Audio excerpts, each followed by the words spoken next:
വാ മോളെ. ഇപ്പോഴത്തെ കാലത്ത് ഇതുപോലുള്ള മരുന്നുകൾ നല്ലതാ. വാ മോളെ.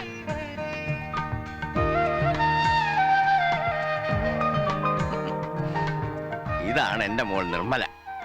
കാര്യങ്ങളൊക്കെ അമ്മാവൻ പറഞ്ഞു കാണുമല്ലോ. ആ, നിർമ്മല.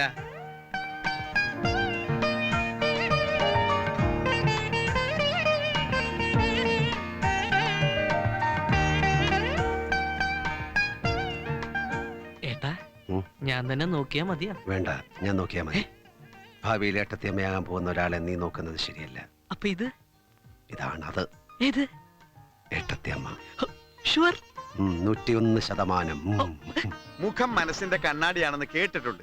ഇപ്പൊ അത് കണ്ട്. അപ്പൊ എങ്ങനെയാ ഭാവി പരിപാടികൾ? ഇവർക്ക് ഇഷ്ടമാണെങ്കിൽ അധികം വൈകാതെ കല്യാണം.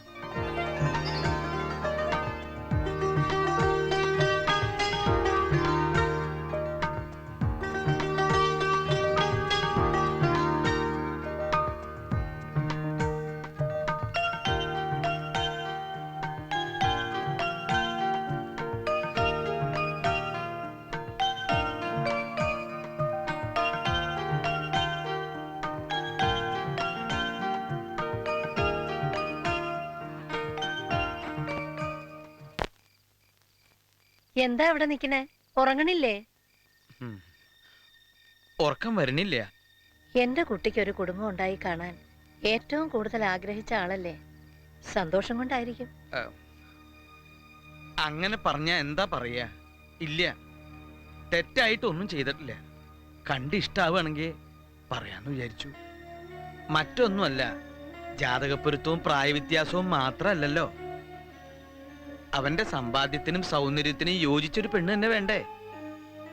എല്ലാം കൂടെ ഒത്തുവന്നപ്പോ ഒന്ന് പോയി കണ്ടോട്ടെ എന്ന് വിചാരിച്ചു. പക്ഷേ ഇഷ്ടായ സ്ഥിതിക്ക് ഇനി അത് പറയാതിരുന്ന അതൊരു തെറ്റായി പോകും. തെറ്റോ? ആ കുട്ടിയെ ഒരിക്കൽ കല്യാണം കഴിപ്പിച്ചയച്ചത്. ഈശ്വര! ഇല്ല, അധികം കാലമൊന്നുമില്ല, വെറും 4 ദിവസം. ഭർത്താവ് മരിച്ചു, ആക്സിഡന്റ് ആയിരുന്നു. എന്തൊക്കെയായി പറയണേ? എങ്ങനെ തോന്നി എന്റെ കുട്ടിയോട് ചെയ്യാൻ? പറയാറുന്നില്ലേ? എല്ലാരും കൂടി വേഷം കെട്ടിച്ചല്ലോ എന്റെ കുട്ടിയെ. ഇല്ല, അങ്ങനെ ഞാൻ അവനെ വേഷം കെട്ടിക്കുന്നു തോന്നുന്നുണ്ടോ? ഈശ്വരനെ പ്രാർത്ഥിച്ച് രാവും പകലും ഇല്ലാതെ അന്വേഷിച്ചത്. പക്ഷെ കിട്ടണ്ടേ എന്ന് കരുതി ഒരിക്കൽ കല്യാണം കഴിപ്പിച്ച ഒരു പെണ്ണിനെ എങ്ങനെ തോന്നി? എല്ലാവരുടെയും കടവും ബാധ്യതയും തീർക്കാൻ നാട് വിട്ടു പോയതാ എന്റെ കുട്ടി. അവനെ കൊണ്ട് ഇങ്ങനെ ചെയ്യിച്ച നശിച്ചു പോയി കുടുംബം. ലക്ഷ്മി, ഞാൻ വേണ്ട, അത്രയ്ക്ക് മോശക്കാരനൊന്നുമല്ല എന്റെ കുട്ടി. ഞാൻ പറഞ്ഞോളാം അവനോട്. ഇപ്പോഴത്തെ കാലത്തൊരു കല്യാണം നടത്തുക എന്ന് പറഞ്ഞാൽ എന്താ ചെലവ്? കയ്യിൽ കാശുള്ള കാര്യം നാട്ടുകാർക്കൊക്കെ അറിയുകയും ചെയ്യാം. എന്തായാലും ദേഹണ്ണത്തിന്റെ ഉത്തരവാദിത്തം കുഞ്ഞിക്കണ്ണേട്ടനെ ഏൽപ്പിക്കാം. ഇപ്പോഴേ കാര്യങ്ങളൊക്കെ ഉഷാറാവും. വല്യച്ഛന്റെ പൊന്നമ്പിളി ഉറങ്ങിയില്ല? എന്തിനാ വല്യച്ഛയുടെ ഒറ്റയ്ക്ക് വർത്താനം പറയുന്നേ? അതോ, വല്യച്ഛൻ ഒരുപാട് കാലം അക്കരെ പോയി ഒറ്റയ്ക്കല്ലേ താമസിച്ച്. അന്നാരുമില്ലാതെ മുറിയിൽ അങ്ങനെ ഒറ്റയ്ക്കിരിക്കുമ്പോ ചുവര് നോക്കി വർത്താനം പറയും, ഒരു മനസമാധാനത്തിന്. പിന്നെ അതങ്ങനെ ഒരു ശീലമായിപ്പോയി. മോള് കിടന്നുറങ്ങിക്കോ കേട്ടോ.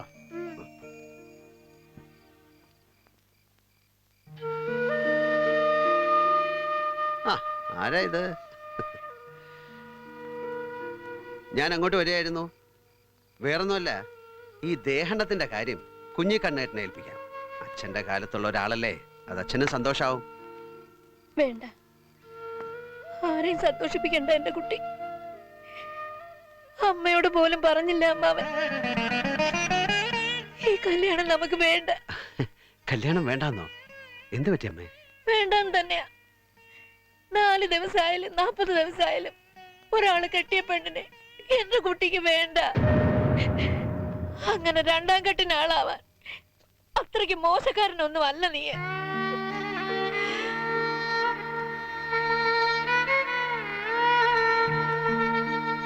കള്ളം പറഞ്ഞ് വിളിച്ചു വരുത്തിയിട്ട് വേഷം കെട്ടിച്ചു അമ്മ അല്ലേ? എന്നും ഈ കണ്ണീര് കണ്ടിട്ടല്ലേ നീ പടിയിറങ്ങാറുള്ളൂ? അതേ കണ്ണീരോടെ പറയുക അമ്മ. പൊയ്ക്കോ, തിരിച്ചു പൊയ്ക്കോ എന്റെ കുട്ടി. യോഗം ഉണ്ടെങ്കിൽ ഈശ്വരൻ കൊണ്ട് തരും. ഇതാ തുടങ്ങി കരയാൻ. വേണ്ടെങ്കിൽ വേണ്ടമ്മേ. എല്ലാവർക്കും സന്തോഷമാവണത് മതി എനിക്ക്. അതല്ലെങ്കിലും ഈ കല്യാണത്തിലൊന്നും വലിയ കാര്യമല്ല. വാജ്പേയി കല്യാണം കഴിച്ചിട്ടാ ഇത്രയും കാലം ഇന്ത്യ ഭരിച്ചത്. പിന്നെ അമ്മ പറഞ്ഞ പോലെ യോഗ ഉണ്ടാക്കി ഈശ്വരൻ കൊണ്ടുതരും. എന്തായാലും ഒരു കാര്യം തീരുമാനിച്ചു, ഞാൻ പോവാ. ഞാൻ നാളെ തന്നെ തിരിച്ചു പോവാ. എല്ലാം തീരുമാനിച്ചുറപ്പിച്ചിട്ട് എന്താ ഇത്ര പെട്ടെന്ന് തിരിച്ചു പോകണമെന്ന് കുട്ടികൾ ചോദിച്ചാല് അബുദാബിന്ന് ഷെയ്ഖിന്റെ വിളി വന്നു എന്ന് ഞാൻ കള്ളം പറഞ്ഞോളാം.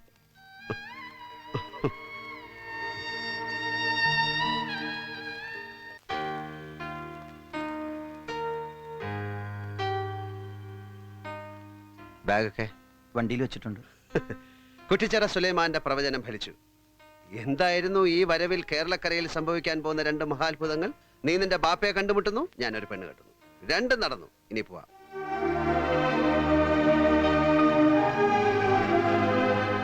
ഇതെന്താ ആരും ഒരുങ്ങാത്തത്? 10:30 മണിക്കാ ഫ്ലൈറ്റ്. വരുമ്പോഴും പോകുമ്പോഴും അടിപൊളിയായിട്ട് എല്ലാവരും കൂടെ വേണമെന്ന് പറയണതല്ലേ ഞാൻ. ഇത്രയും കാലമായിട്ട് അത് പിന്നെയും പറയണോ? വന്ന് കയറിയപ്പോ മുതലേ ഇതിലേക്കായിരുന്നല്ലോ നിന്റെ നോട്ടം. 1.5 ലക്ഷം രൂപ വില വരും. ഇനി ഇത് വിറ്റ് പാർട്ടി ഉണ്ടാക്കണ്ട.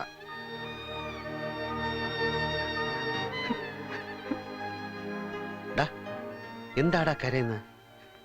ഈ വരവിലെങ്കിലും ഏട്ടനൊരു സഹിക്കാൻ പറ്റുന്നില്ല.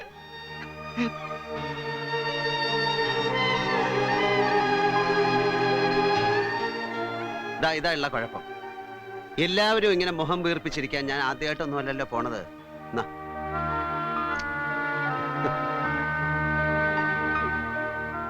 ഒന്നും സാരമില്ല. എന്റെ കുട്ടി പറഞ്ഞ പോലെ എനിക്കൊരാളെ ഈശ്വരൻ കൊണ്ടുതരും. മൈ മോനന്തി പൂമോത്തിരിപ്പുണ്ട്.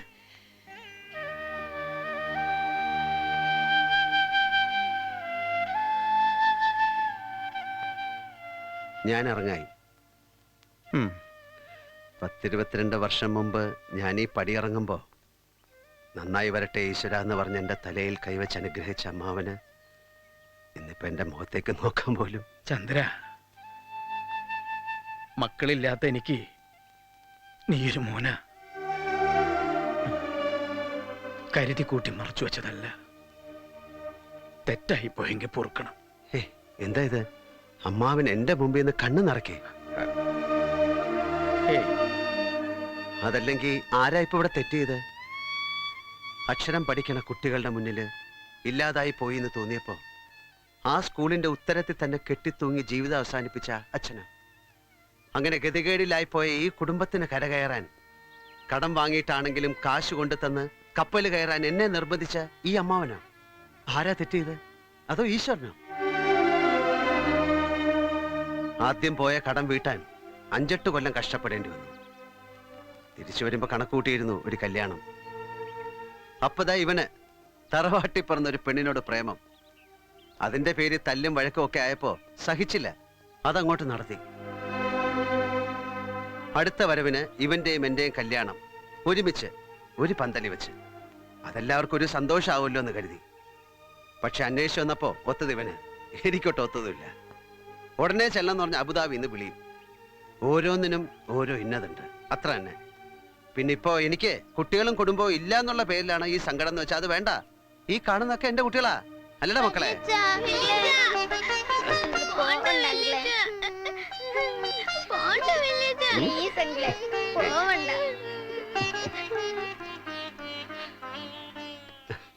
കണ്ടില്ലടാ, ഈ വല്യച്ഛൻ കഴിഞ്ഞിട്ടേ ഉള്ളൂ ഇവർക്ക് ഈ തന്തമാരൊക്കെ.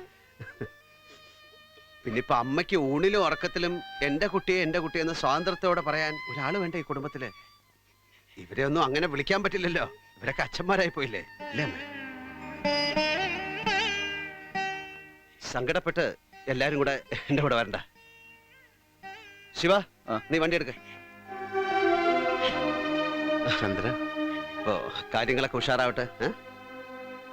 വാ പൊളിച്ച് നിൽക്കാതെ വണ്ടിയിലോട്ട് കയറടാ കുറ്റിച്ചിറ സുലൈമാനെ.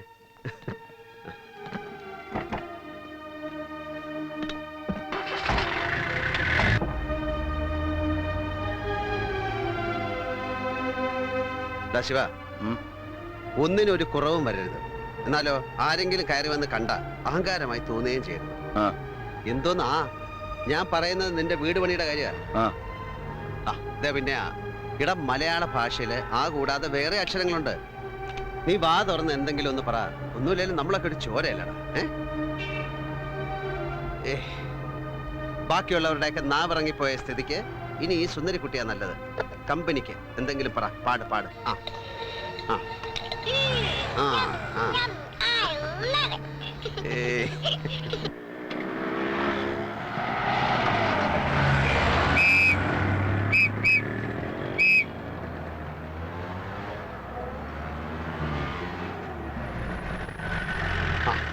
ഇനി തുടങ്ങി ബ്ലോക്ക്. ഈ നാട് എന്നാണാവോ നന്നാവുക? ഫ്ലൈറ്റ് പോവോ?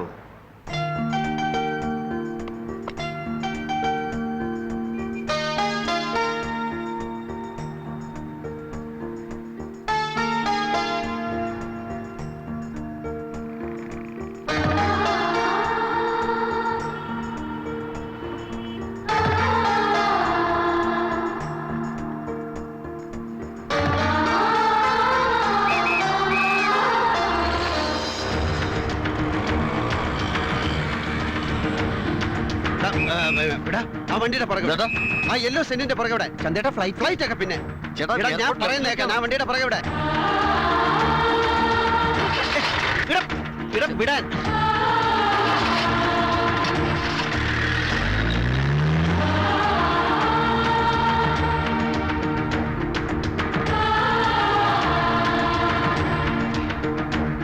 ഇവിടെ ഇങ്ങനെ ഉരുട്ടി കളിക്കാതെ ചവിട്ടി വിടെ. ചേട്ടാ ഇത് വലിയ വണ്ടി അടിച്ചു വിടറാ. എന്റെ ശിവ ഒന്ന് വിട് ശിവ. എന്റെ ഈശ്വര ഇതെന്തൊരു പരീക്ഷ. കണ്ട ആ സുമോക്കാരന്റെ തിരിക്കലുണ്ടോ? ശിവ ഒന്ന് വിടറാ.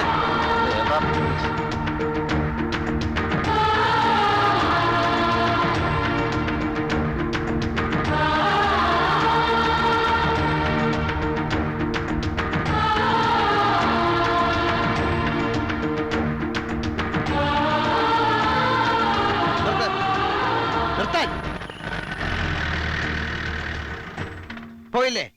എനിക്കറിയാൻ പോകുന്നു. എല്ലാം പോയില്ലേ? ചേട്ടാ ആര് പോയി? ഒന്നും പറയണ്ട. പറഞ്ഞ അനുസരിക്കാൻ പഠിക്കണം. അപ്പൊ ഓരോ ന്യായങ്ങൾ, വലിയ വണ്ടി ചെറിയ വണ്ടി, അതുകൊണ്ട് എന്താ ഉണ്ടായത്? പോയില്ലേ? ഒന്നിനെ കൊണ്ട് ഒരു ഗുണമില്ലാന്ന് വെച്ചാ ചന്ദ്രേട്ട മാക്സിമം സ്പീഡ് മാക്സിമം മിനിമം. എനിക്കൊന്നും കേൾക്കണ്ട. നശിപ്പിച്ചു കളഞ്ഞു, അത്ര തന്നെ. സ്റ്റാച്ചു ദേ സിറ്റിയുടെ കണ്ണാനങ്ങണോ റിലീസ്. ഓ എന്റെ ജീവിതത്തിൽ ഇന്നേ വരെ ഏട്ടനെ ഞാൻ ഇങ്ങനെ കണ്ടിട്ടില്ല. ഞാനും ഓ ഈ ട്രാഫിക്കിനിടയില് ഇത്തിരി പോകുന്ന ഒരു മൂട്ട കാറിന്റെ പിന്നില് നമ്മുടെ വലിയ വണ്ടി വെച്ച് പിടിച്ച എവിടെ കിട്ടാനാ? ഇല്ലാത്ത ഗിയർ മുഴുവൻ ഞാൻ മാറ്റി വെക്കും. ആഹാ. എന്നിട്ട് എന്ത് ഫലം? എന്ത് ഫലം? തെറിവിളി മാത്രമല്ല തീറ്റി പോറ്റിയതിന് ഗുണം ഉണ്ടായില്ലെന്ന് വരെ ഏട്ടൻ പറഞ്ഞു. അത് ശരി. അപ്പൊ ഈ ചേസിംഗിന്റെ ടെൻഷന്റെ ഇടയിലും ഏട്ടൻ വാസ്തവം പറഞ്ഞിട്ടുണ്ട്. ആ വാസ്തവം വസ്തുനിഷ്ഠമാകണമെങ്കിൽ ആ വാഹനത്തിൽ നീയും കൂടി വേണമായിരുന്നു. അത് തന്നെ. ശിവ, നീ ആ കാറിന്റെ അകത്ത് ആരെങ്കിലും കണ്ടോ? എവിടെ കാണാൻ? ആ കാർ തന്നെ ഞങ്ങൾ ഒരു പ്രാവശ്യം കണ്ടുള്ളൂ. എന്ത് തന്നെ ആയിരുന്നാലും ഒരു കാര്യം എനിക്ക് ഉറപ്പാ. ഈ കുടുംബകഥയിലെ ടർണിംഗ് പോയിന്റ് ആയിരുന്നു ആ കാറിനകത്ത് എന്നുള്ളതിന് യാതൊരു സംശയമില്ല. അതാണ് നീ നശിപ്പിച്ചത്. അതുകൊണ്ടാണ് ഇൻവെർട്ടഡ് കോമായിട്ട് നശിപ്പിച്ചു കളഞ്ഞു എന്നാണ് ഞാൻ പറഞ്ഞത്. ഞാനകത്ത് ആയിരുന്നെങ്കിൽ ആ കാർ ചവിട്ടി വിട്ടേരെ. എങ്ങോട്ട്? എയർപോർട്ടിലേക്ക്. എന്നിട്ട് അബുദാബി ചെന്ന് അവിടുത്തെ ഷെയ്ക്കുമായിട്ട് ഈ ടേണിംഗ് പോയിന്റിനെ കുറിച്ച് ഒന്ന് ഡിസ്കസ് ചെയ്തേനെ. ഇപ്പൊ കാറിന്റെ വഴിക്കും പോയി, ഫ്ലൈറ്റിന്റെ വഴിക്കും പോയി. അളിയന്റെ അളിയിലാണ് പരിപാടിയിലുമായി. ആയല്ല? ആയില്ലേ? ആയ. ആയി. മതി ചർച്ച. പിള്ളേരെല്ലാം വിശന്നിരിക്കുക. ഞാൻ പോയി അവനെ അപ്പൊ ഞങ്ങൾ തുടങ്ങാം.